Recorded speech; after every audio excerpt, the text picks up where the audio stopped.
We're outside. We're in the yard next to the fire pit, and I just burned off. I burned up a bunch of cardboard, which we do periodically because we get so much cardboard. We have things like our regular groceries come from Costco by Instacart and brought to you by Carl's Jr. and or something. Mm-hmm. And there's a lot of these big boxes, mm-hmm. and it's more than we can put in the recycling. So periodically we do a big burn pile and burn up all the cardboard, which goes really fast in the burn pit because you want to do it as a huge conflagration, flame and heat. Flame, and then it all turns to ash, and it actually blows away like over the next few days. Oh, some of it, like the ash will blow, but we have a fairly large collection of ash, and twice a year we shovel it out. We shovel out the ash and we put it in the hugelkultur bin. Yeah, because it does have some benefit to the garden bed. Although, if you use too much in one place, you're basically making lye. Yes, so we do scatter it. We don't. Yeah. So we have hardwood and cardboard. There's some of the boxes have don't have food safe dyes like the diaper boxes, but it's not. The overwhelming majority are these. It's fine. Safer dyes, soy dyes, etc. Not terribly worried about what's in the cardboard itself. With tape, we don't do tape. We try to take the tape off. Sometimes I get a little bit left, but. So anyway, the thing about burning all the cardboard is we also have like a wet wood pile out here. It's not that much left really because we over New Year's we burned a lot of our firewood. But there is still enough for some bonfires, but it's very wet, and just throwing the wood on top of the burning cardboard isn't really enough long-term heat to dry it out and get it going. But I did throw a few small pieces on while it was in its like huge conflagration stage. Right. And some has dried. The smaller pieces have dried out enough to get going. So we're now looking at a very smoky, wet little fire in our fire pit. I was gonna do a thing with. We have a separate iPhone that's not on the network. It's not on the phone network. We don't use it as a phone. We use it just for recording video and audio and taking pictures. It's called CamBot. We call it CamBot. And I was going to plug in our wireless Rode mics and use that and like record the sounds of me making this huge burn pile too. Well, yeah. But that didn't work out because one of our kids had borrowed CamBot and ran the battery down and didn't recharge. Hasn't recharged yet. Womp womp. So here we are. I'm using this old Olympus LS10 and I don't have the dead cat on it, so there's probably going to be wind noise. But anyway, all that intro, the wood is more smoking than burning right now, but we're getting smoked. Every time we're getting smoked like trout. Every time the breeze kicks up a little bit, we get some flame going, but there's a lot of snow on the wood, so it's kind of wet. So yeah, we get some flames, we melt some snow. We get some flames, we melt some water. We evaporate some water. Get some flames, maybe something catches fire. Oh, there's some flames though. Yep. So it's, I don't know, we'll see how long this farce lasts. Yeah, so when the breeze kicks up also, there's layers of ash from all the cardboard piled under the wood. When the breeze kicks up, it blows a bunch of the ash out, and then suddenly there's better air circulation. Right. Anyway, all this is probably boring the pants off you, but... you're not actually here to look at this lovely... Yeah. Lovely and perfect fire. And we're not, we're not what? We're not doing video, thank God. So, thank God. we haven't recorded a podcast in a long time, and I've had this incredible, like, not incredible, I've had this strong urge to actually, like, record some of our recent chats and, like, try to get down in audio form some of the wreckage of 2025. Everyone seems to think 2025 was so bad. And what's Yeah. become of our lives now. Mhm. Because things are fucked up and shit. You Oh, know? they are. They really are. But, you know, at the same time, we see glimmers of hope, and there are still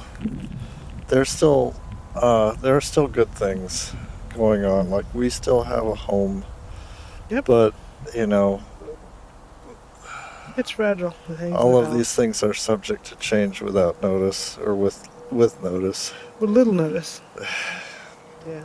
So I had it in mind that around October of last year, I was online going to do some stuff to commemorate the 1 year anniversary of my layoff from my as like a contractor with Boeing. Yep. And I was also going to try to get some GoFundMe projects going and various other things going. Yeah.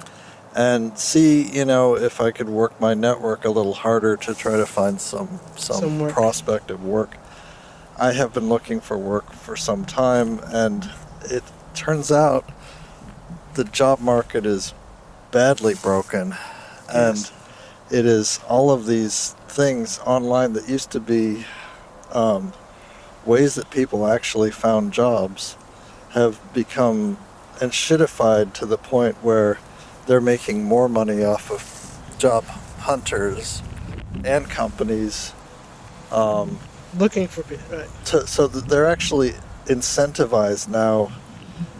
Companies are incentivized to post jobs that don't exist, and job seekers are incentivized to keep applying for jobs that they're not going to get. And companies are dragging out the interview process now. But the overall hiring picture is really bad. That's pretty grim. And there's a figure that, what was it, 500,000? 500,000. Yep. So since the beginning of the AI boom, Mm-hmm. tech companies have laid off 500,000 people. And maybe there's 330 whatever million people in the U.S., but how many of them are actually, like, you know, senior tech people? Senior tech people. You know, tech workers. That number's much smaller. Right. That constitutes a significant portion of senior tech. It's a significant portion. Right. And it's, as Dr. O again says, it's not really the case that AI can do your job. It's that a boss can be sold a bill of goods and be willing to try to get promoted by laying off your team. Right. And claiming that, you know, that and we'll just solve it with AI. that, like, AI or a small number of people or other contractors working with AI can do your job. Replace your job entirely. This is not proving to actually be true by people who are honest brokers and really, you know, talking, who are not incentivized Right. to become, you know, AI consultants or agentic programmers who work with a dozen AIs every day to try to write generate code that they don't even understand and can't debug. Right. But it's that's not really what matters. What matters is that the bosses can be convinced to try this experiment. Right. And there's also an enormous Ponzi scheme going on regarding AI, basically companies building, you know, value by establishing contracts in a circular loop with each other and with NVIDIA, with the graphics card suppliers.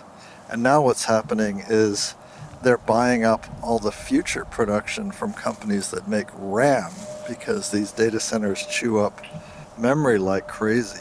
And Yes. so they have these contracts that limit the amount that these manufacturers will make and basically agree to buy them all up at like RAM futures. Mm-hmm. So it really is the case that this is an amazing Ponzi scheme bubble, unregulated, because I could have thunk. by this administration specifically, because it's just catering to everything the billionaires want to experiment with. Experiment with. Let's try this. Let's try that. You know, with no regard for the like job market or the For anything. so just paper value is Even their own. This will harm them, of course. but they want to run the experiment. They want to see. Yeah, and they also have these twisted ideas. A lot of people who work in this field have this twisted idea that they're about to create a true godlike AGI, artificial general intelligence. And once that happens, they imagine somehow, then a miracle occurs after we've stolen all the underpants, and then, then we profit, Then we right? profit. As in not just profit a little, but like a new golden age, and everyone Right. gets a UBI, and everyone's like, no one has to extraordinary work windfall. anymore. And I'm like, Yay! It's the Jetsons. yeah. Which, okay, whatever, man. Except that if you watch the Jetsons, there were still class relations. There were still relations between owners and workers. That were perverse. And a lot of the Jetsons is actually satire on consumerism. Yes. But they don't get that. They all think they're spacely sprockets, Right, with flying cars. who don't make anything. And flying cars. And flying cars. Jeez. Anyway, sorry for that introduction, but all I was really getting at is I wanted to like do some online activity and talk about where things were with our work and what was happening, but Yeah. we had October took a different turn. October took a turn. So I want to talk now about all that and have you to tell about what happened in October. Oh, so on October 10th, I had emergency surgery on my spine. I had a microdiscectomy at L5, and because I had a herniated disc. And apparently I had a herniated disc for some time. I had been complaining to my primary care since May. I had pain before that, but I came in for general care and was complaining to my primary care since May. And in July, he told me that I had sciatica and I should do some stretching and lose some weight. The thing that I want to make clear, though, is this wasn't just pain. Like, pain kind of makes sense. Like, back pain kind of makes sense. Right. But this was something different. This was something different. I had numbness throughout my hips and buttocks and down my legs, and I had really, really severe pain in my left leg, which is the thing that he diagnosed as Sciatica. And the I needed a walker. I could not walk unaided more than say about 200 yards without assistance, and without like a walker or cane or like a wall to lean on something. Do you mean 200 yards or shorter than that? 'Cause I mean from the door to the car. I can make it from the door to the car. that's 20 yards. That's 20 yards. Yeah, 200 yards is 2 football fields. Oh, sorry. I always get confused. Maybe I meant 200 feet. You couldn't walk more than a short distance. There's a short distance. You couldn't walk down the driveway to the mailbox, for example. No, I couldn't. That's not something I could do without. Now, I could make that distance with my walker. Yes. But it got to the point where I was using a walker. Well, we got you it's not a regular walker, it's a big wheeled outdoor walker. Oh, yeah, it's like for hiking. Yeah. And I figured, given where we live, that was probably the best kind of walker to have. It has inflated tires and all kinds Big of basket, features. a really strong and frame. a seat. And a seat. So it's like a rollator, but for hiking and for camping. Yeah. And so I actually could do a fair amount of things assisted with the walker. Had a lot of sort of mobility and with the walker. But I was getting worse, and spoke to my GP, my PCP about that, general practitioner, and eventually, after a few months, he said he thought it was sciatica. And when I mentioned that to my OB, whom I was seeing for other reasons, my OBGYN, Specific. You mentioned this numbness. I mentioned the numbness I was having, and actually he asked me. He said, "My goodness, what's going on? Why are you using a walker? What happened?" Yeah, because that's not normal. That was like a red flag for him immediately. Go figure. And I said, "Oh, I've had this ongoing issue with numbness throughout my buttocks and my hips, down my thighs, and just excruciating pain in my legs." Your perineum too. My perineum. Yeah, typically I don't discuss my perineum with the general I'm public. just trying to make clear that it wasn't like this was, it was a whole zone. It was a whole zone, right? And I mean, I don't know, if people want to talk about my perineum, I'm always happy to oblige, but it's not something I typically bring up. I'm just saying this is not something that would typically be like you have a minor back injury and then, I mean, people talk about all kinds of back pain. They usually don't talk about like not being able to feel their groin. Right, numbness, groin numbness. Do you want to take a second here? Want to tend the fire? You hold this. I'll hold this. We'll just give it a second while you tend the fire. Tending the fire. That's what's happening. Dying down. He's poking the flaming bear, hoping it will flame again. And now someone's calling me. Because that's how it works. Someone calls. My phone is set to vibrate, so I don't have these experiences. I'm not answering. Oh, good. So we'll just get that for a minute. But generally, I'm just trying to make clear that this was not like normal. this wasn't like a muscle strain. It was really disabling. It was to the point where it was difficult for me to walk. And so, he said sciatica and whatnot, and I saw the OB. I described this, in graphic detail to my OBGYN, as I had to my primary care. And my OB said, were you in a car accident? I said, no, I wasn't, no. And he said, did you fall off the roof of your house? And, or some kind of equivalent injury? And I said, no, that's happened. And he said, I am not qualified to diagnose, but you need to see somebody. He's basically saying this is not a normal thing. This is not a minor thing. This is actually This is very serious. Very serious, very dangerous. And he said, so what did your primary care say? I said, he says it's sciatica. I said, this is not sciatica. Yeah. Nothing about this is sciatica. You need to seek additional treatment. Your OB was also clear to say that, this is not his area of practice. Right, this is not my area of practice. I cannot make a diagnosis of any kind. But this is, you need better care than this. Yeah, you need to see somebody. And what he said in the conversation was, maybe this is MS. It reminds me of MS, but you know what? I'm not qualified to say. Nerve disorder. You should talk to a neurologist. Yeah. And you need a referral. You need to see somebody about this. Yeah.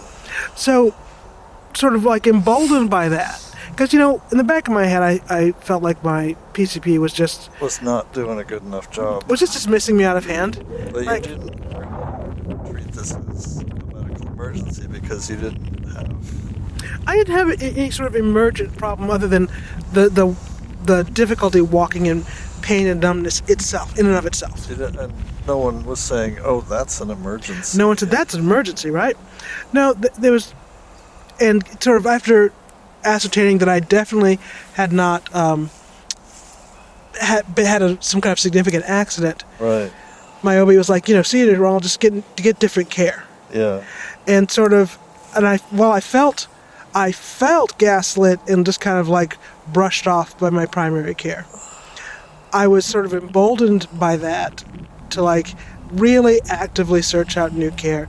I'd been casually looking for years, but really I made it a priority that day. All of this was exacerbated on our end by the fact that we're still taking COVID precautions and are very sensitive to our decision making centers around doing much of anything with doctors or dentists or optometrists or whatever, any kind of caregiver centers around our decision making factors in, are they going to infect us? Are they going to infect us? What's the risk of infection?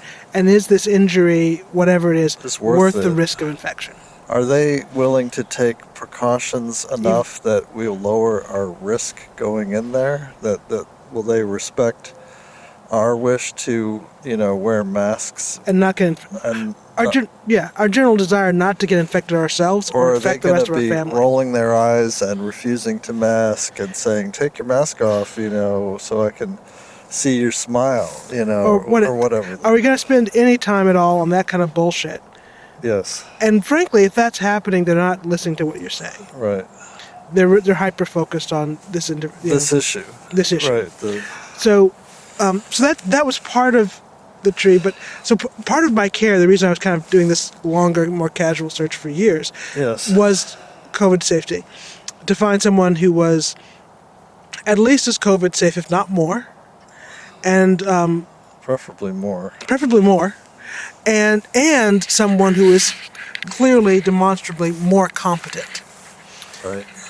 Because, it had been a problem for some time at this practice. Well, just even also, besides this issue in specific, just like more willing to listen and take all our concerns seriously, because I had been talking to them about long COVID symptoms since May of 2020. Right, and just kind of getting brushed off.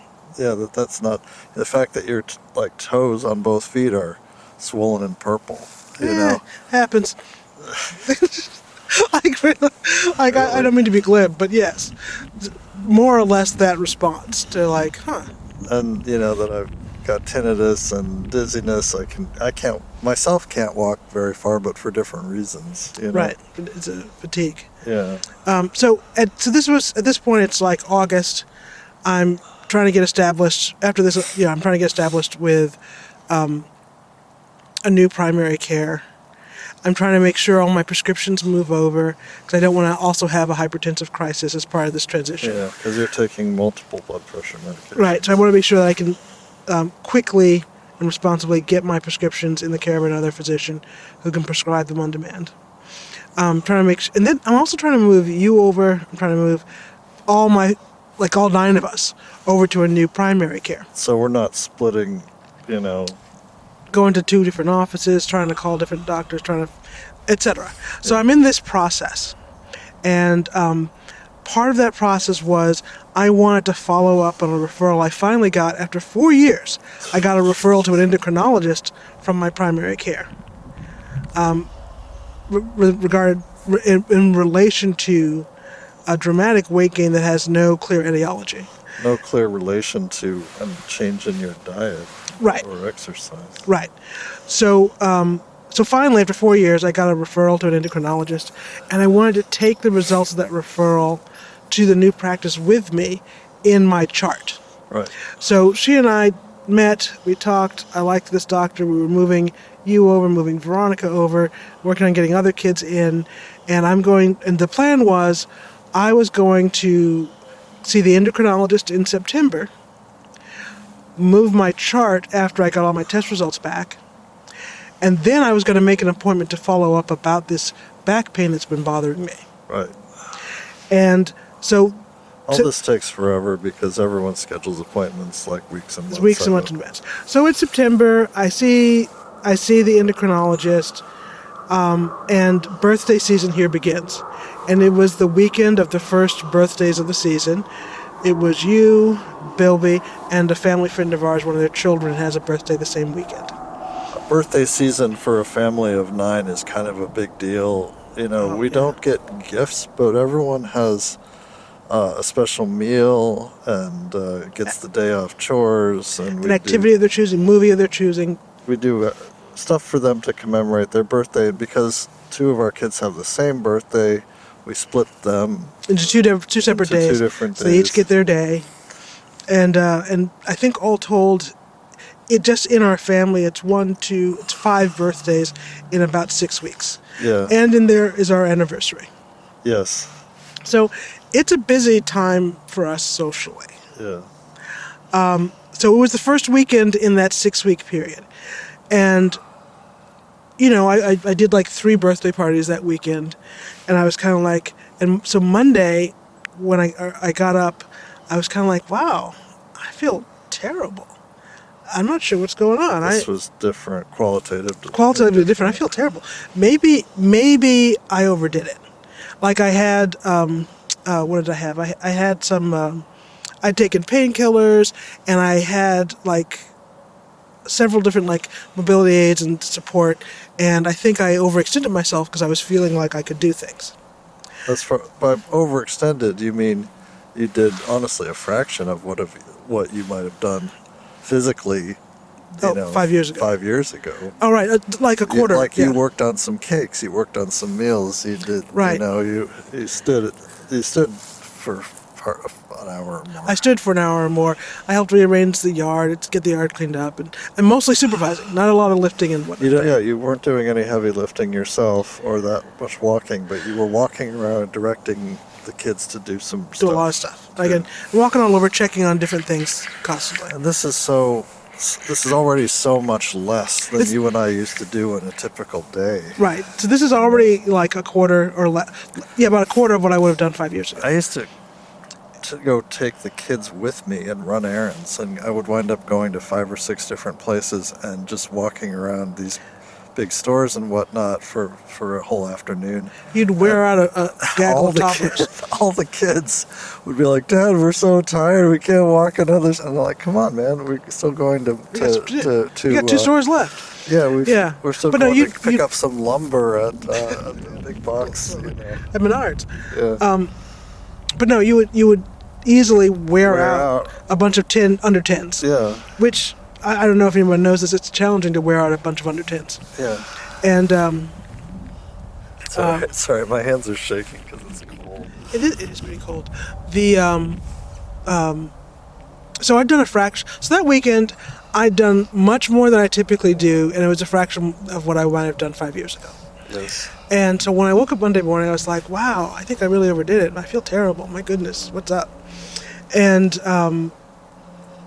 by midweek... What do you mean by... I'm sorry, what do you mean by terrible? Like, what was different? Oh, when I woke up... so there's this thing that happens with what I now understand to be nerve pain. So your nerve pain was much worse. Different. Well, let me finish. Sorry. I now understand that what was happening was nerve pain. At the time, I only had more opaque descriptions, or more like vague descriptions of what I was experiencing. But what would happen sometimes is I would do a lot of physical things, standing up, walking around, maybe some lifting, what have you, right? Yeah. Some twisting, and what have you. And in order to do so, I would have to use muscles I hadn't typically used, and muscles that really aren't designed for that job. So I would wake up with unusual pain that was not... it didn't seem like it was any muscle I would have normally worked, but it was sore, and I was deeply fatigued.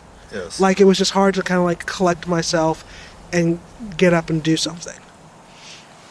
And what I now understand from physical therapy was I had a hard time gathering activation energy because I'd used all these muscles inappropriately. So they were sore, and my body's response is like, no, sit down. Actually, no, just lay down. Inappropriate because you were using all these muscles and tendons in a compensatory way. Compensatory way, as opposed to as intended. Yeah, so in a way that they, since your regular muscles and nerves were not online and available, you were trying to work around other body. Right? So I had this kind of, intenseness, and when I woke up that Monday, it was worse than it had been. And I was struggling. I was trying to get some rest. I was trying to take it easy. And by Wednesday, I didn't feel like I could get out of bed. And I remember I had a call with Alice, and we talked, and she said, we were just kind of talking, and I said, actually, I'm not going to be, she said, do you need a break? Do you need to, like, go check on the kids? And I said, no, I can't even get out of bed today. And she was like, wait, what? And I said, I don't know, I can't get out of bed. That's also not normal. Right, I can't reminding you that's not normal. I can't actually get out of bed today. I'm just trying to rest up. Because the next day, that was October 1st, the next day, the children had a birthday party they were really looking forward to. Yeah. And I was going to try and pull myself together to get to this birthday party. They're going to travel to a birthday. They're going to travel to, the northern suburbs of Detroit, to a friend's birthday party. Yeah. And I was trying to collect myself so I could be present for that. And I rallied, and I did. And apparently, it's a thing. Several of our friends have birthdays this season as well. Right. So I rallied, I made it was good. But then I was back to where I was Monday. I was like really struggling, back to where I was Wednesday, deeply struggling, and was planning to go to another birthday party of friends on Saturday, which I think was the 4th. And when I like Friday night, Saturday morning, I realized there's no way I can get to this party. Like, I can't do this. Yeah. And cue the wailing and gnashing of teeth. Wailing and gnashing of teeth. I told the kids. I was personally disappointed. I had planned to meet up with several friends at this party for my own mom reasons, etc. Right. And each of them had friends they were planning to go meet up with. This happens when your parent they become, the other parent, the kid's family, parents becomes your friend group. Your friend group. So I was disappointed, but I also knew there was just, physiologically, this wasn't going to happen for me. Yeah. So I canceled that and was still, telling folks that I was going to be at the apple picking the next Wednesday. But that Saturday, I was really struggling. I had a hard time getting up to make it to the bathroom. I had a hard time getting any kind of basic personal care done. And this is the 4th. Overnight to the 5th, I had this sort of revelation. I was having fever dreams and thinking things through. And it occurred to me, hey, maybe I have a UTI. Yeah, because that can make you disoriented and what's the phrase? It can, a lot of times when elderly people have dementia, it turns out it's a UTI, and they can have this even without a fever. No fever, just have symptoms of dementia. Yeah. So I was I didn't have a lot of I wasn't that disoriented. Yeah. But I did have some disorientation, and I was struggling on multiple fronts. Just standing up and getting myself to the bathroom was incomprehensibly painful. I just couldn't do it. And also, one of the symptoms of a UTI is shockingly painful urination. Not just urination, but you're in too much pain to stand. Oh. That can be a UTI symptom. Okay. But so in my sort of fever dream throughout the night, I was like, hey, maybe I have a UTI. I should test. Right. Because it's me, I have urinalysis test strips at home. Yeah. And I tried one. I tried one. I didn't get much of a reading. Turns out they were past. They were overdue. They were expired. So I called I ordered some delivered from CVS. Had it about an hour later. Took it. I have a UTI. Right. I'm like, great. That's what was. And so in my head, that's for the me, cause. I'm like, this is why I'm suddenly in so much more pain, and suddenly struggling so badly. I developed this UTI. You hold it again for a while. Okay. So I've developed this UTI. I took the pain relief thing, and I did feel better from the UTI. This turn it around the other way. The other way, like this. Oh wait a minute! No, never mind. Sorry. I was saying, this CVS thing comes as a kit with a test strip, and then this Peridium. This pill, which is this medication, which is designed to reduce the pain of a UTI. It doesn't actually cure it, but it's a pain relief for UTIs, and it's called Peridium, and there's different brand names for it. Anywho, so I got this kit. I took the stuff. I did feel better right away. from the UTI relief. Reinforcing your belief that reinforcing your belief that this was a UTI, that was the problem. That was the problem I was having right now, is I had this UTI, and I got some relief from it. I felt better, and was really thinking, in a few days, I'll be back on the mend, and I'll be at apple picking and on to my normal things. So I called my primary care on Monday morning, and I asked for antibiotics so I could cure the UTI. She prescribed them, I picked them up, I took them for 24 hours, and I was actually not getting better. If anything, I was getting worse. I called again. I said, hey, this antibiotic doesn't seem to be working for me. And she had said, here's a broad spectrum. That was Bactrim or something? I think it was Bactrim or something. I forget. But it's a common broad spectrum antibiotic prescribed for UTIs. And she said, if you don't have relief from this in 24 hours, call me back and we'll try a different, more UTI-specific antibiotic. And I said, okay. So it was 24 hours later. I'd seen no improvement. In fact, actually felt kind of worse. So I called back, asked for a new prescription, picked it up, tried it for 24 hours. By now, it's Wednesday. And it hasn't really improved me. Hold this. Can you move your chair closer? I can. It's just a little... it'll take me a second, though. Give me a second. Right. Give me one pause. One moment, please.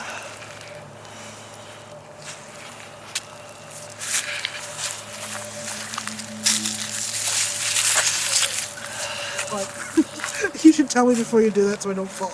I'm sorry. She has a walking stick she's using, and I thought she wasn't holding onto the chair.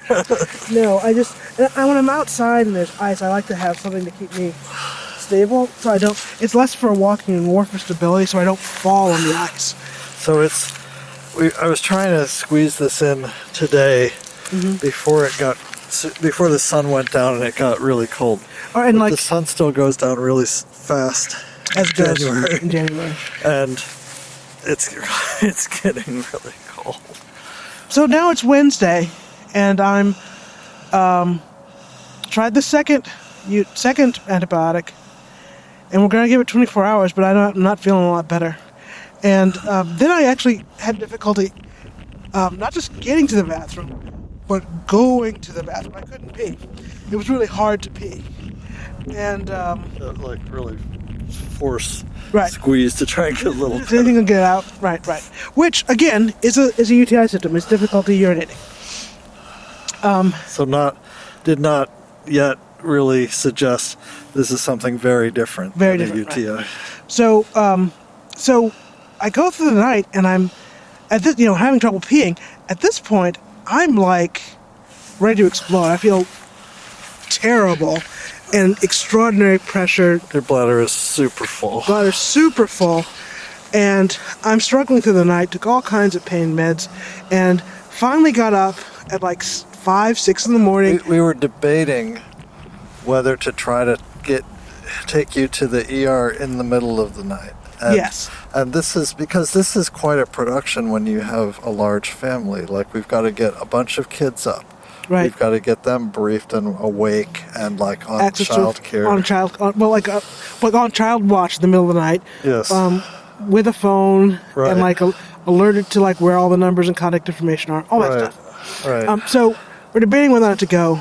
And finally at like 5, 6 in the morning, I'm able to go to the bathroom and I pass some urine and I'm like, thank goodness the watch is over. And I go back to sleep and I get some rest. Yeah. Around noon, my bladder wakes me up again and I can't pass anything. It was stuck again. And we're going back and forth. I don't know how long before it's emergency, blah, blah, blah, this and that. I said, you know what, I'll call the doctor. I'll tell her what's going on. When I called the doctor, she said, you know what, you need to go to the ER. You can't pass urine? So in general, if you're learning from our experience, that is, if you're completely unable to pass urine, that is an emergency room visit. It's an ER visit if you cannot pass urine. Full stop. Because you can wind up doing a lot of internal damage. So she says, you should go. And that was sort of like the thing. And I'm kind of like, okay, I'll try one more time, and then we'll do this and do that. And then I was just kind of in the bathroom and thought, I should go right now. Yeah. I should drop everything and go. Yeah. So we did. I didn't even bring my walker. We just jumped in the car. I got to the ER, and apparently I was looking pretty bad. The guy that sits at the door, after I got out of the car, is like, "Oh, do you need a wheelchair?" Like, because you were walking so poorly. Yeah. Right. So he got me a wheelchair, wheeled me in. I reported my symptoms twice to the reception, and to the people that organize insurance and all that jazz. And I was triaged. I got in pretty quickly. I got into a room with relative quickness, like maybe 20 minutes. Yeah. And it was way faster than I was expecting. Way faster than I was expecting. The nurses took my assertion that I was unable to pee very seriously. Yeah. The emergency room doctor was like, everyone feels like they can't pee when they have a UTI. Why are you here? Right. And when the nurse finally convinced him to catheterize me, or to do a bladder scan and catheterize me, it went off the far end of the scale. I went off the far end of the scale. The bladder scan could not record it, and if I remember correctly, it was 1,700 liters, because I know you want to know how much urine was in my bladder. Over 2. Over 2,000? Over 2. It was 2,100 or something like that. Are you sure? I think it was 1,700. Okay. We can consult the record. This is not important, but it was a shocking amount of urine. It was a shocking amount of urine. Yeah. And when that happened, the doctor... Then he believed it. He was like, "Oh, do you have any other symptoms? Tell me what's going on." Yes. And we started reporting to him, and then we referred to my little notebook of symptoms and issues, and he's like, "Oh, can I just read this notebook?" Yeah. And he read through it, and he said, "Listen, I think we can figure out your back pain today. Would you be willing? Like, we've got your UTI." He had a clue. He had a clue. Once he read my symptoms, he immediately had a clue. And he said, "You might have cauda equina.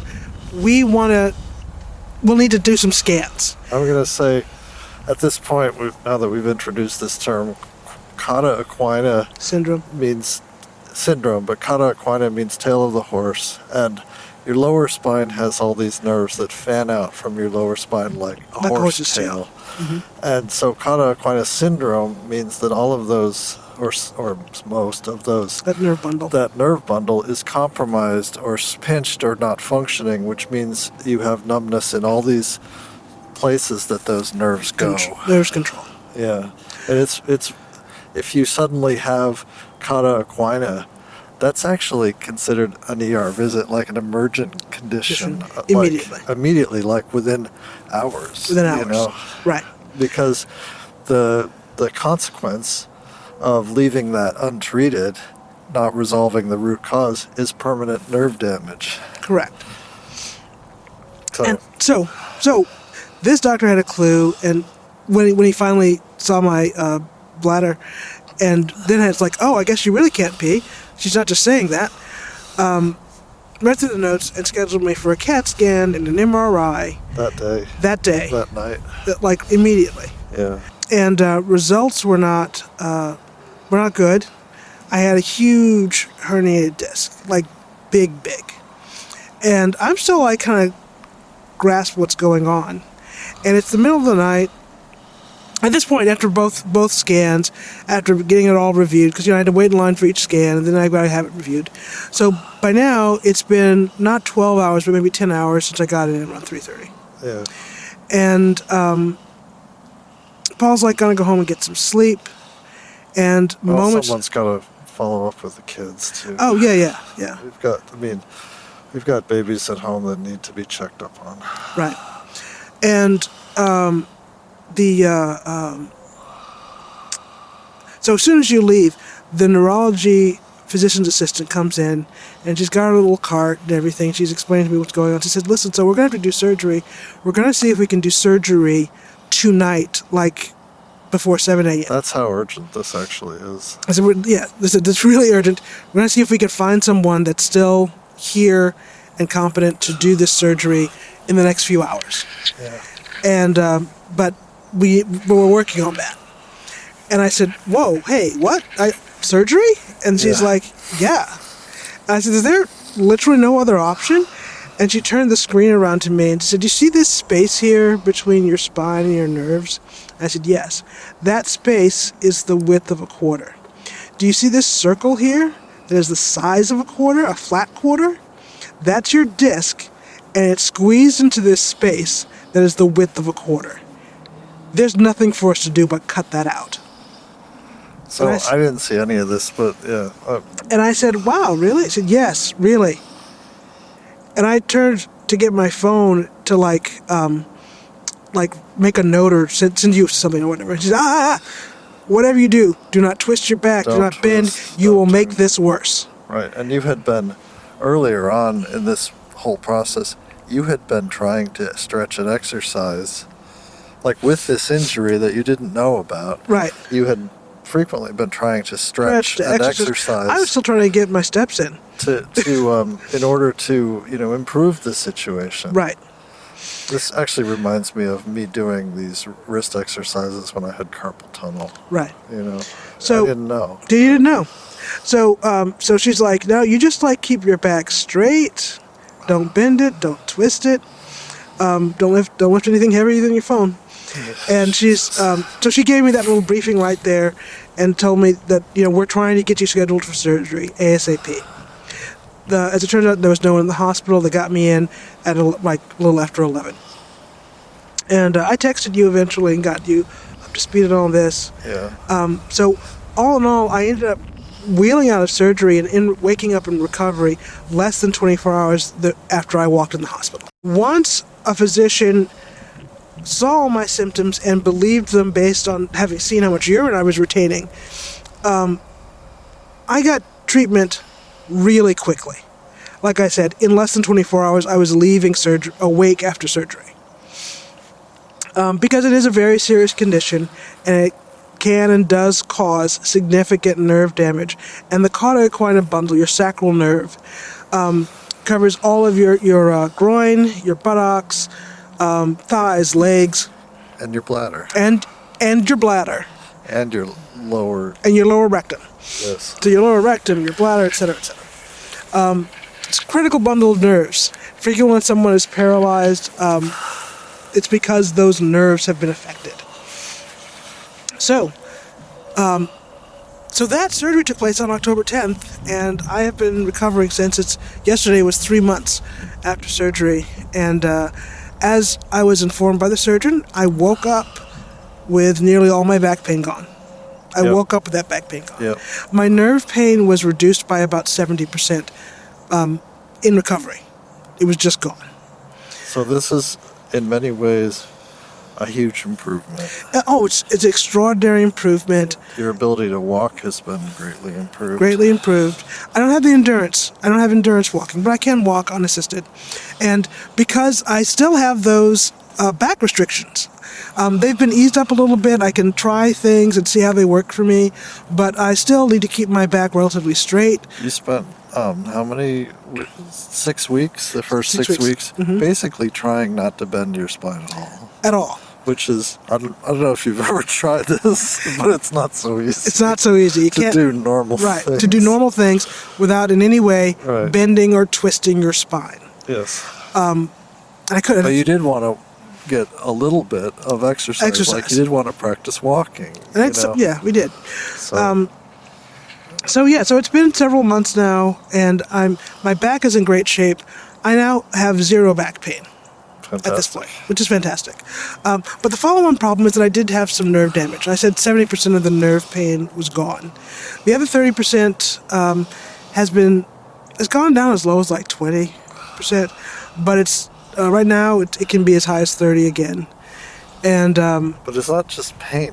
You've described it as like this sitting on a hot pad and changing. Yeah, it's like I feel warmth when there's nothing there making me warm. Sometimes it feels like it's burning.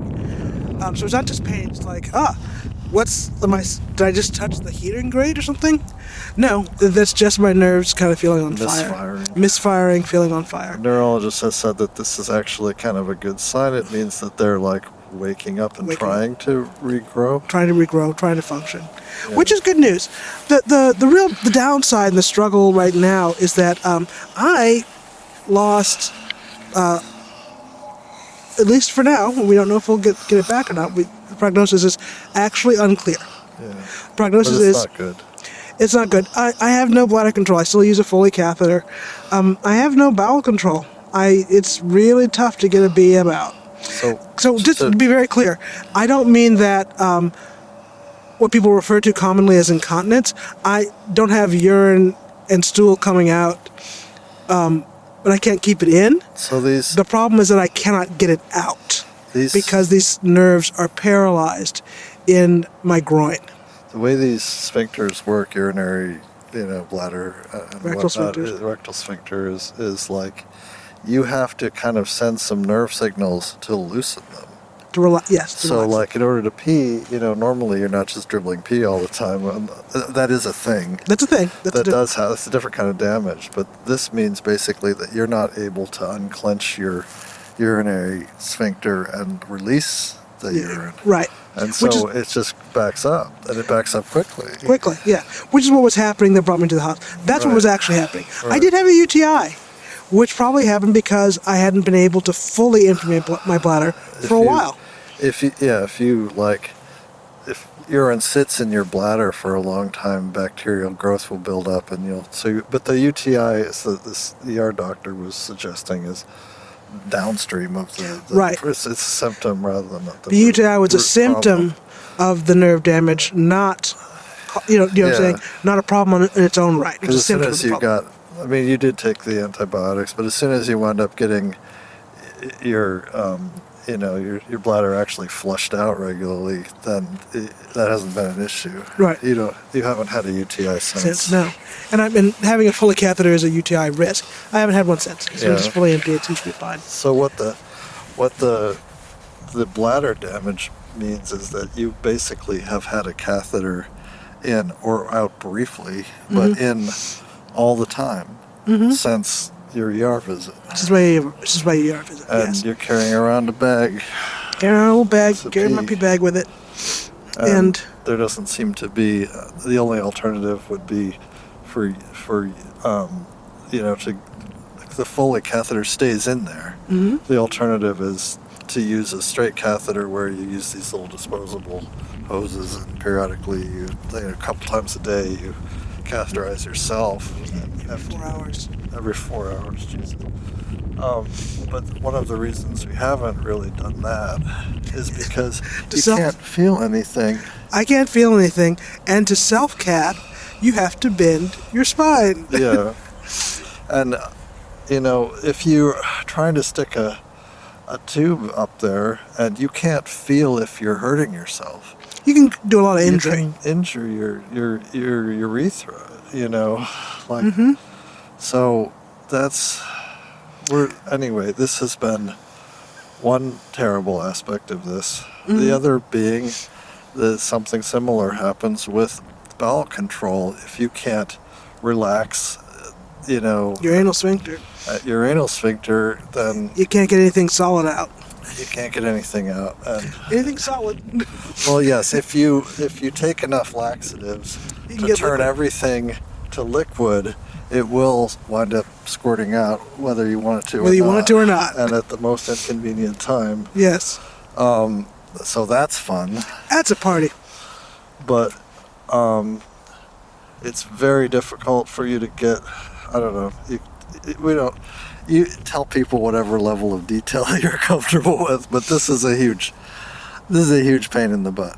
Because literally and figuratively. But you've also been really uncomfortable much of, I don't know how much percentage, but most of the time, because you're not constipated in the usual sense, but you're backed up because you can't release that. I can't get anything out. And it's really uncomfortable. It makes it hard to walk when you're that full. But if you can, whereas if I'm empty and my catheter is working, I'm really quite comfortable walking and can walk a fair distance with breaks. So there's, things you were able to do, like if you take laxatives for a couple days and just kind of have a huge day of really total mess. To basically have terrible diarrhea until you're all empty. Then then you feel okay for a couple days until it all backs close up to again. close to a week, like 5 or 6 days. Yeah. I'm good to go, and then it's backed up again, and I'm back in the same position. And you've been meeting. Okay, this is me editorializing now. Mm-hmm. One of the biggest problems with all this is that all of these orifices that are adjacent to each other, you know, the vagina, the urethra, the anus, the all of this are all governed by separate specialists, disciplines, departments, specialists, offices, you know, and so if you go to the urologist, like, I don't know anything about that. I don't know anything about that. You're like, you need to see the urologist. You see the urologist, you're saying, I think I'm having like terrible problem with hemorrhoids, and they say, oh, I can't. I don't know anything about that. I don't know anything about that. And then you go to the GI doctor, and you're like, and they've got laxatives for you, and then you ask, well, what about this? Like, oh, no. I don't know anything about that. You need to see a pelvic floor therapist. Right. And you see the neurosurgeon, like, wow, I don't know anything about any of that. You need to see some other specialists. So the best we can figure, I only know about your spine. People keep like not hearing what you're saying, and it seems to be just a professional standard for most doctors now to not hear what you're saying. So you've been telling the urologist every single appointment for like months, 5 appointments, 6 appointments, something like that, that, you know, you don't have any sensation. I can't feel anything. And you can't release urine, and it's nerve damage. And it's in your records. It's in my records. But every time you go, they're like, oh, why don't you, go see if you can urinate? And you're like, nothing's changed. Nothing's changed. I try to urinate. Then, like last time when I was, this almost seems like you might have nerve damage. Like, God damn it. For real. Wow. I mean, that was day one. That was day one. That's why I'm seeing you, is because I have nerve damage. That's why I need a Foley catheter. And so after 2 months, finally like, the urologist's like, wow, I think you might have nerve damage. Let's get you scheduled for a study and see if you have nerve damage. There are things they can do, like they actually put a probe in your bladder and like try to stimulate it with electricity and see if anything responds at all. Like, right. Oh, hey, I'm getting the breeze kicked up coming straight at us, and then we're getting all these sparks blowing on our clothes. And you're shivering. We should head inside. We're almost done. We're almost done. Okay, all right. I can tough it out just because this hand is numb and look, it's still pink. It's not waxy white. Oh, good. So you don't have to major frostbite yet. Let's keep going. We're gonna put this is why I keep moving the chairs. Tough. Because we're moving the chairs closer to the fire now that it's colder, and actually the wood is just now getting dried out and catching flame. Well, it's just now getting to the point where we have some nice heat coming off. coals that are actually producing heat. But it's so if you have a bonfire on a winter day and the air is really, really still, you can be quite warm. From the bonfire radiant heat, but when it's breezy, that's a different ball of wax, friends. And the breeze is also pulling all the heat away from your body, right through your clothes and everything. Right. So I don't have gloves on because I'm trying to hold this recorder and operate it, So anyway, so it's been a whole just game of whack-a-mole. It is a case of the operation was a complete success. The patient died. Yes, right. So and practitioners don't hear anything I'm saying, aren't reading apparently not reading the chart, and are really, and then even if they hear what I'm saying and they've read the chart, cauda equina syndrome is considered a rare disease. They just haven't. Likely, most of them haven't really seen it. They've not seen it. Typically, a physician will see and treat one case in their career.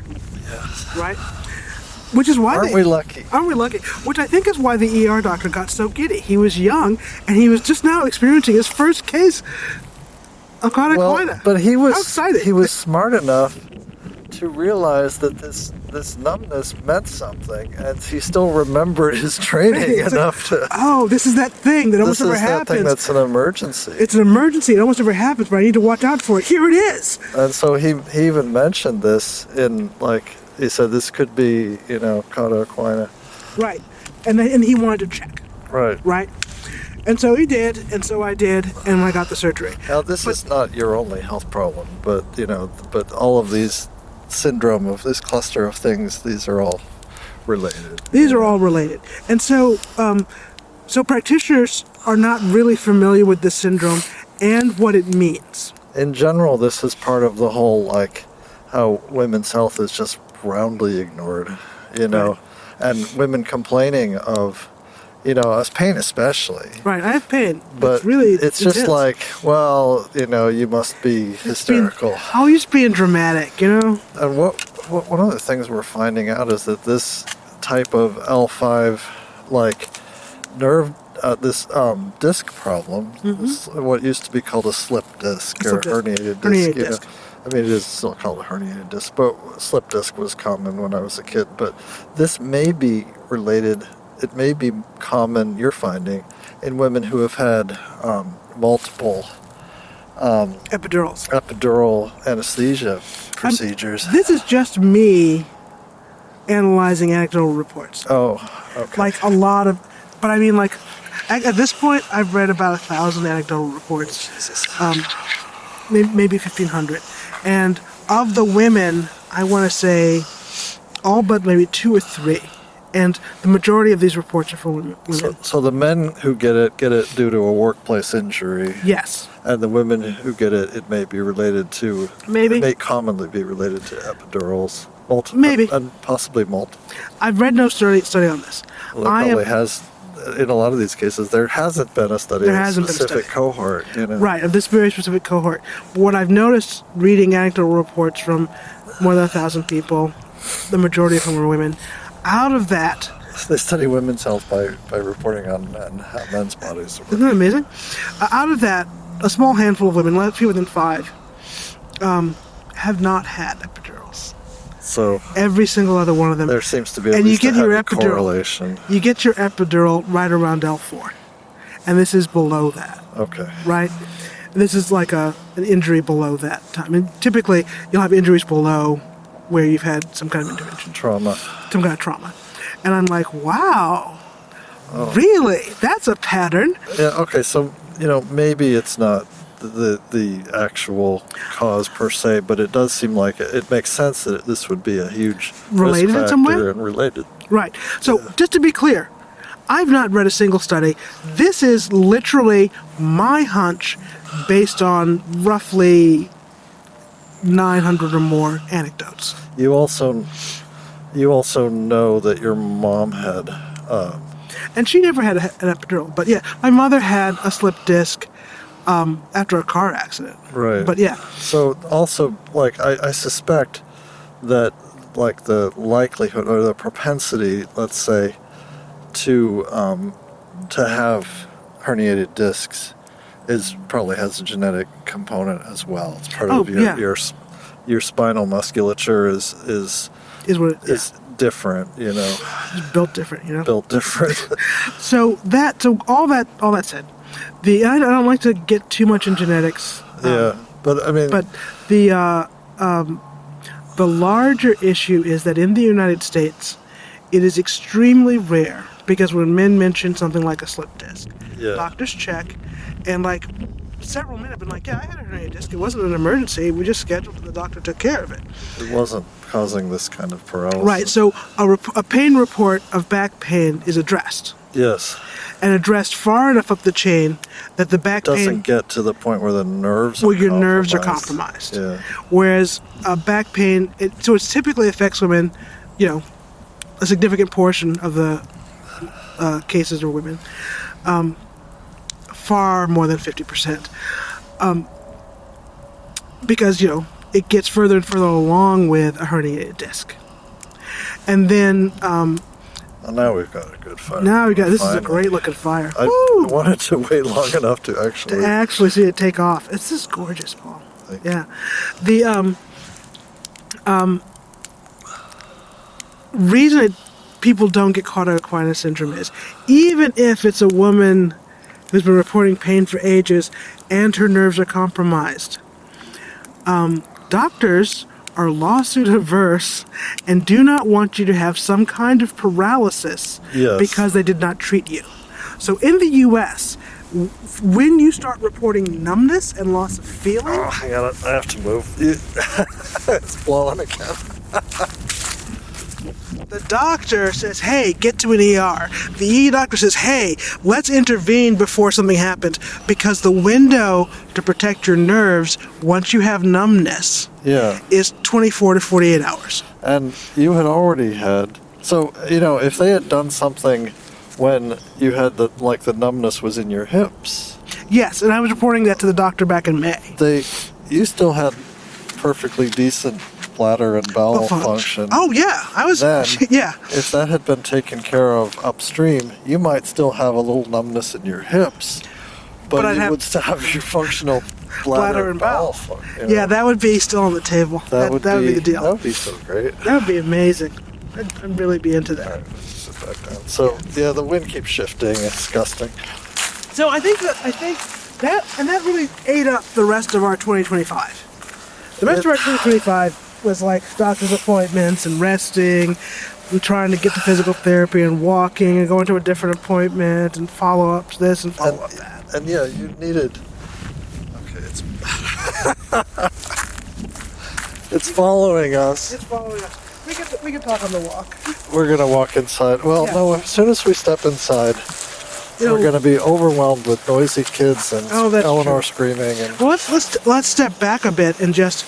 We're just going to finish standing or something. Yeah. But I do want to say, you needed help. And another thing to mention is that the only reason, literally the only reason we were able to get this done and solve this problem is because I had no income and we had no health insurance. Oh, right. Right. And so because of this, we were able to apply for Medicaid and get Medicaid coverage. Immediately and fully. Immediately. And we haven't gotten the final reckoning because it takes months for the billing apparatus to churn its way through. But given that we still have no income whatsoever, it appears that all of your surgery-related, your emergency-related, and your follow-up related appointments, which would total, many tens of thousands of dollars. Oh, probably over 100. More than 100,000. No, my joke when I got home from the hospital was that I now have a $600,000 used spine. No one seems. You don't seem to get that joke. I get it. It's like the $6 million man. Right, I guess. Yeah. So it's a used spine. Yes. But it cost me $600,000 to have it. Right. Yeah. So. But it's. I just can't find it funny because it's so true. Well, it's dark humor though. I thought you liked dark humor. I like dark humor. We watched a movie last night called Don't Look Up. Oh, everyone's seen that. I was the first. We're way behind. I'm recording. We're way behind on pop culture. On pop culture, but we finally saw this movie that came out 2.5 years. 2 years ago. And was that it? Oh, that was 2023. It's a 2023 movie. I think so. I didn't think it was that recent. Or I could be wrong. Doesn't matter. We watched it. We watched it, and it's a dark satire about a comet about to hit the Earth and the way that human, and especially American civilization and culture and government responds. And it's honestly barely funny because it's so realistic. So realistic. Yeah, so it has this problem where the satire is so on the nose that it's hard, you can't quite imagine it even being satire. Right, now this is actually just a documentary. It was intended to be satire. But no, it hits hard. It hits, I think it's not fun, it was funnier in the Biden administration. Oh, and right. Now it's not so funny. Got it. It's the same way that Idiocracy is now also a documentary Documentary. and not a satire, because it's just everything has. Well, anyway, Moved a lot. so we were able to get this covered. We think. I mean, there may Oh, be yeah. still some huge bills waiting for Looming. us, but we may. But because of this, like, we're able to do things that we wouldn't have been able to consider spending the money on, you know? Yes. And Yes. that's an example of just how effed up this is. I mean, because not only have we not wanted to keep going back to your primary care doctor, you know, because, or able to switch doctors easily because of COVID, but also because we didn't have the money to The other money to just be like constantly trying to schedule appointments. $200 appointment, another Boom, $200 boom, appointment, boom, boom, boom, boom, over and over and over again. And then, like, any tests you need are Right, going out to of be pocket. incredibly expensive. Right. So while we're still trying to make it so we're not going to lose our home and cover our mortgage somehow. Somehow. So, So that was the rest of 2025. yes. Yeah, good times. And now you've got this used spine that seems to be mostly working, but other things great. aren't working Other at things all. aren't working at all. But the used spine is pretty good. Your experience trying to get help from the GI doctor who you finally were able to get to see, Oh, yeah. and their appointment was, they were really chipper. They're like, oh, we have all kinds of things you can try to get this under control. Again, they didn't, that seems like that was mostly gaslighting. Even the young female doctor who seemed so I sympathetic can just listen carefully for like 20 minutes. seemed like a great appointment, but then To at you. the end of the day, Yeah. well, just because she was so attentive and positive, and you know, but at the end of the day, they had nothing else to offer but Nothing. fiber and laxatives, and like Which I was already aware of, shockingly. I knew that laxatives and fiber existed at that time, we also and I'd already tried them. we also tried to see if we could arrange through our new physician to get a home health aide to come and consult Right, on what about to like do. how do we actually manage this so that you can Regularly eliminate right, and never could get anyone to anyone show up or do anything. like never could get anything scheduled. They wouldn't do this kind of consultation or like Right. you know advice and advise and consult. Because, you know, I'm ambulatory. I can do certain things tire me out. Like showers really tire me out. There's a lot of bending, twisting, Yeah. contorting, etc. Well, fortunately, And we standing do a have, long time is challenging. we do have a walk-in shower upstairs with a big glass, with a big door, and it's big enough for you to have a seat in there. And we have a handheld shower, you know, head Right. like So that's- on a hose. That's been great. So I can, So you can shower, but it it's takes a ti- long time. It takes a long time. It's kind of tiring. But because you know, again, I'm using these muscles in ways they don't necessarily get used. And but I'm ambulatory. I can do a lot of things, so I don't actually need someone to come over and change my diaper every day. Try to avoid that. Yeah. Whereas that's a lot of what home health kind of focuses on in my experience, is like these sort of activities of daily living. They have someone come and do it or assist with it. Yeah. And I need less assistance and more guidance as to like, okay, what's the medically appropriate way to handle this situation? Yeah. And again, the GI doctor was very concerned about me getting a colonoscopy. Oh, right, because Right. they want to make sure you don't have colon cancer on top of all this. But Right, that's 'cause- like, right now, your That's not, urgent concern is that you can't. which is great for them. Yes, make sure I don't have colon cancer. I'd be glad to not have colon cancer. Sure. But that's actually that's not why I'm here. And we're not eager to, like, we're so fortunate that we came through the surgery and the ER visit and the recovery time in the hospital Infection free. infection free, and we were one-way masking and using an air cleaner in the room, which we had to carry in ourselves and manage. And- Right.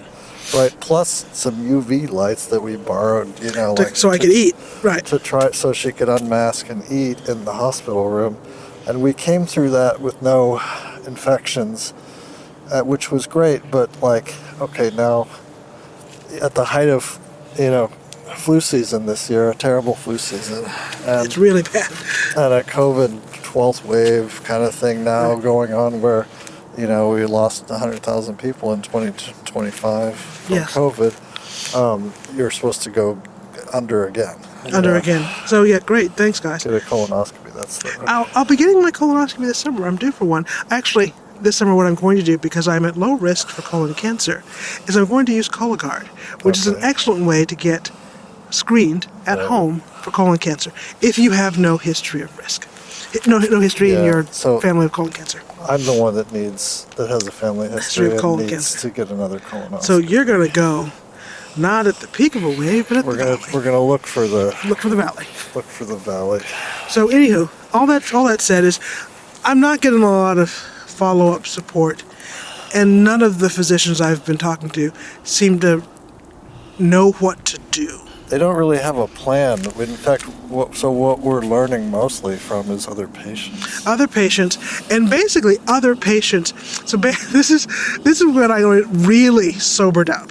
Yeah. Like fully became sober about where I was. Yeah.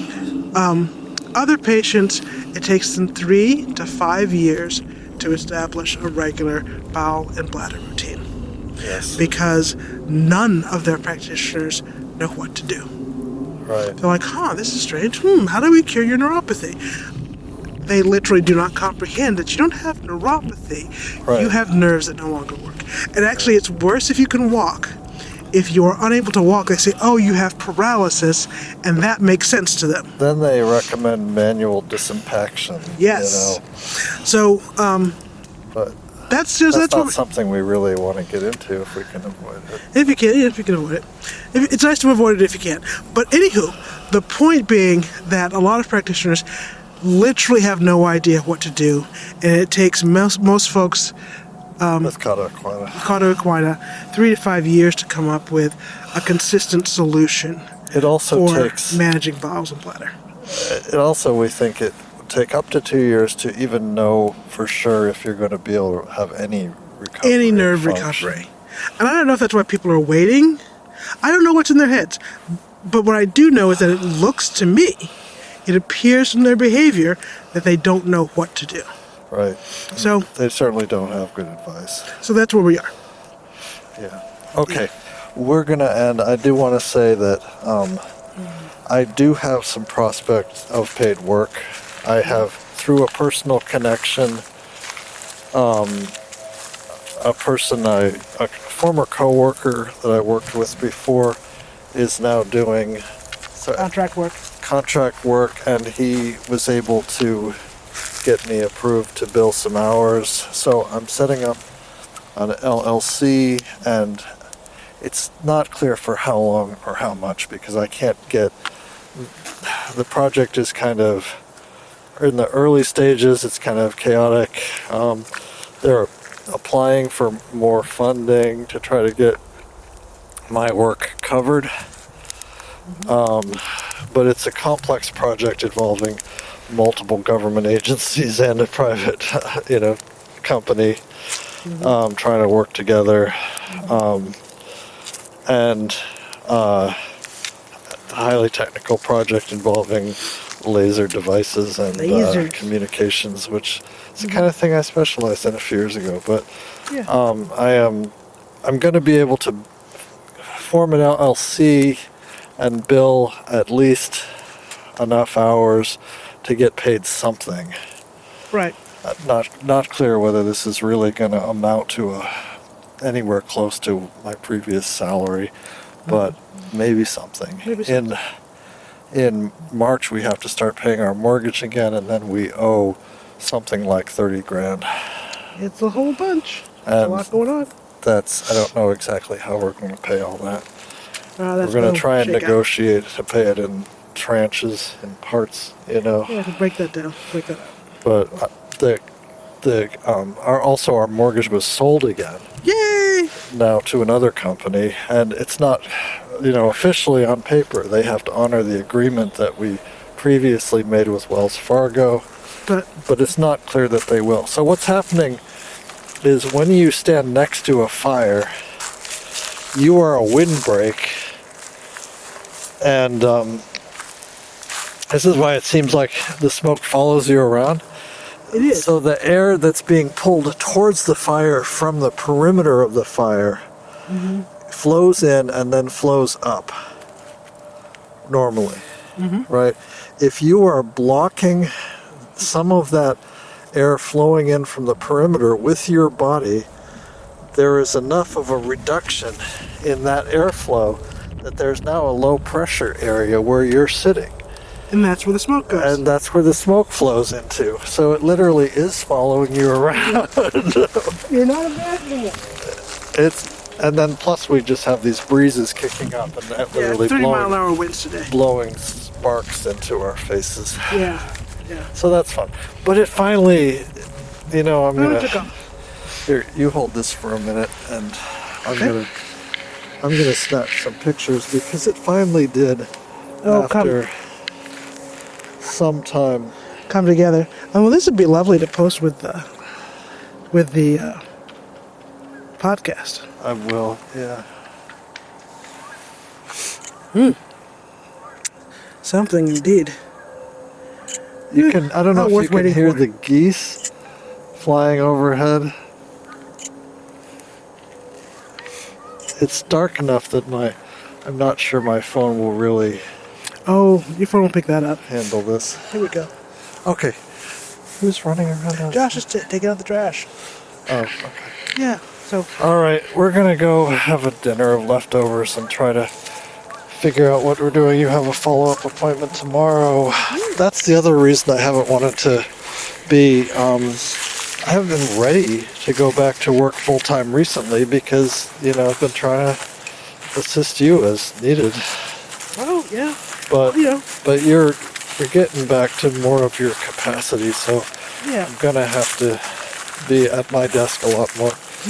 But here we go. Thank you everyone for listening. Take care. Okay, bye. Grace.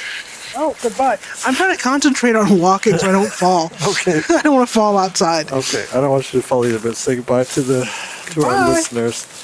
Bye everyone. This is a little addendum which I might wind up inserting. So I was talking with Grace and we were trying to recall, I was trying to recall the exact sequence of events. In general, Grace has a better memory than I do. Thank you. I'm saying your memory hasn't gotten Well, it has gotten worse recently, but it's never been as good as hers. right. Like that's not the problem. But so it was the way I kind of ran through this narrative, like tag teaming to describe what we recall what was happening. I thought that it sounded like I abandoned you at the hospital, went home, and then came back later the next day to meet you after your surgery. No. And you were in a queue to get an MRI. And I was in a queue for the CAT scan too, but the CT scan. The scat can. Which maybe they should have done that too. But no, the CT scan on the same floor, it's not this multi-stage thing to get in. It's like they don't require as much security because you can have metal. You can have metal in there.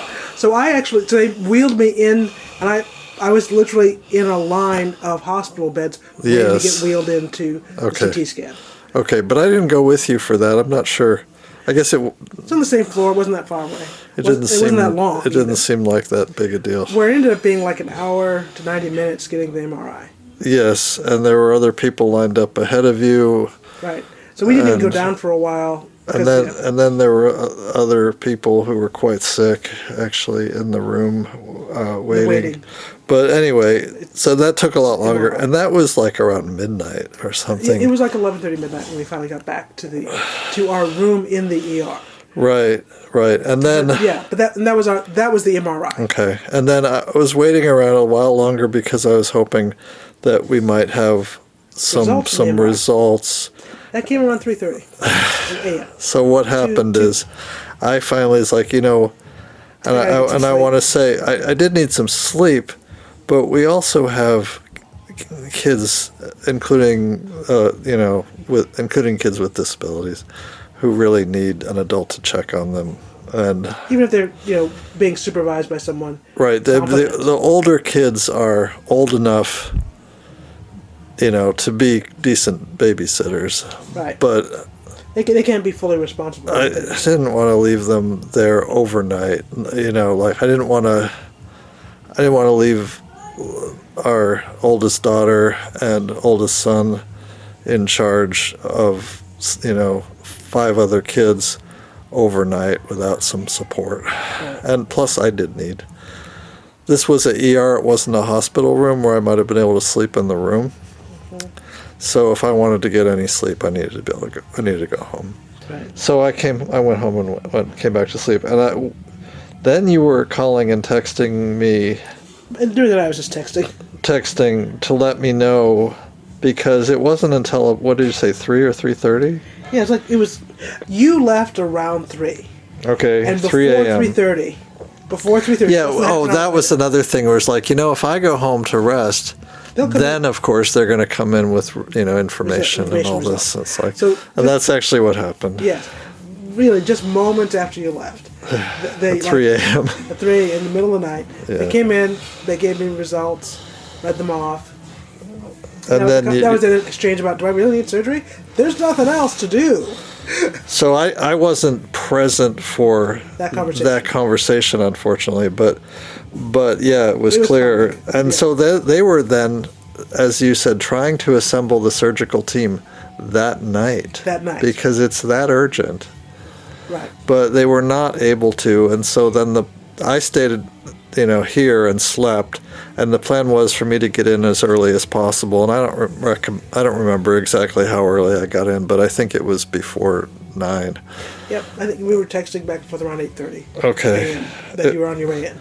So I got a few hours sleep, was on my way in, because we thought the surgery was going to happen soon. Oh, like they were implying would happen right after the shift change around 8 o'clock. 8 a.m. Right. Yeah. And maybe that was that may have been the original plan. And they had to readjust that plan as they were able to assemble a surgical team. Yeah, but what actually happened was they had some difficulty either with the team or the room, or maybe they may have had other emergent like higher priority surgeries in the suite before, Mm-hmm. So but the result of all that was that I got in just after 11. Yeah. So I came in and I was there while they were getting you ready. Yeah. And then. Well, it's still the strangest, most bizarre thing, where the anesthesiologist is explaining to me the different drugs he's going to give me and how they will affect me. And he said, "Now I'm about to give you this pre-drug, and it's going to make you a little loopy, and then you'll fall asleep." Yeah. And the surgeon says, "And when you wake up, your back pain will be gone." And I was kind of like, that's kind of bold. That's a bold claim. Yeah. And so that was the last exchange that I had, and I fell asleep. Yes. And I fell asleep like I was falling asleep in bed. I was in the room when the anesthesiologist came and talked to you and all that. I was trying to be the one who wasn't loopy. Right, it wasn't loopy, right? Right. So this happens. I fell asleep like I was at home falling asleep. Yeah. Like that sensation. It wasn't like scary or bad.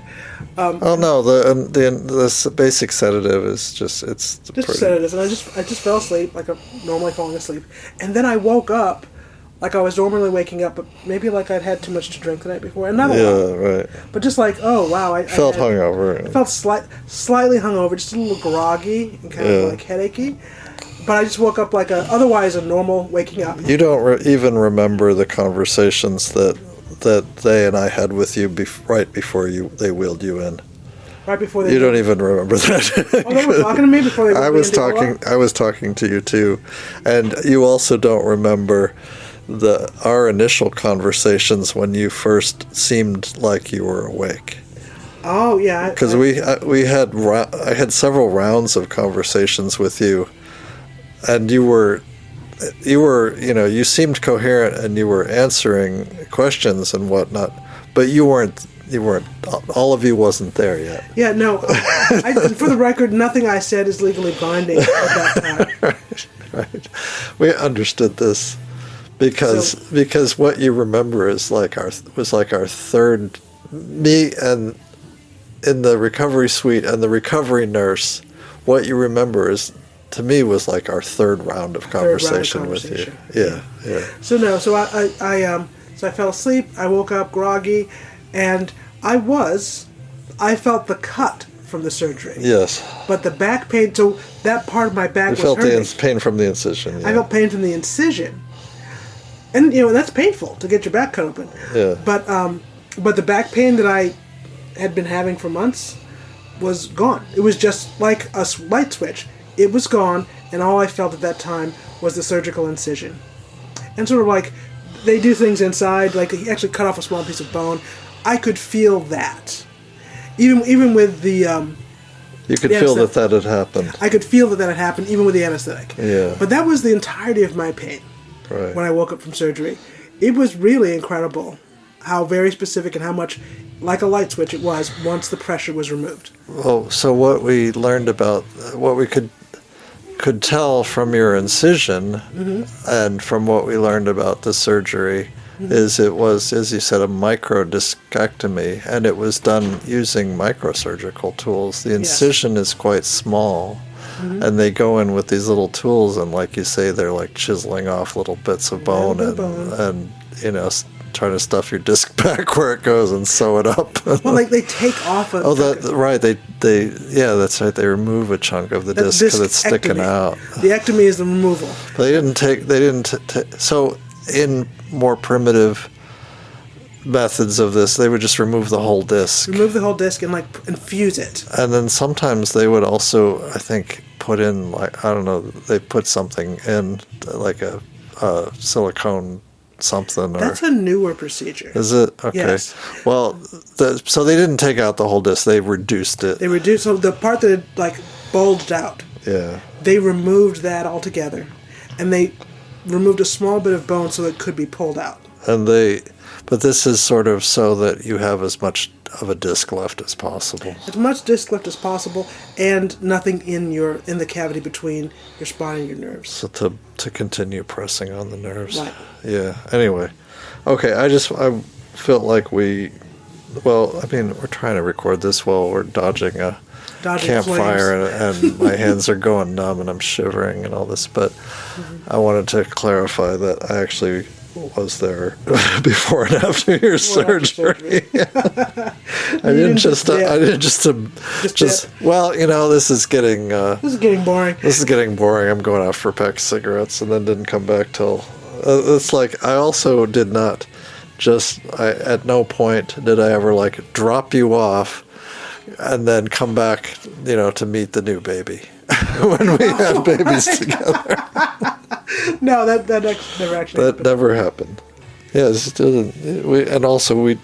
Because you were trying to walk and you were cold too, we didn't really say goodbye properly. Oh, yeah. I should say a proper goodbye. So next time, guys. Thanks for listening. Proper goodbye. Bye.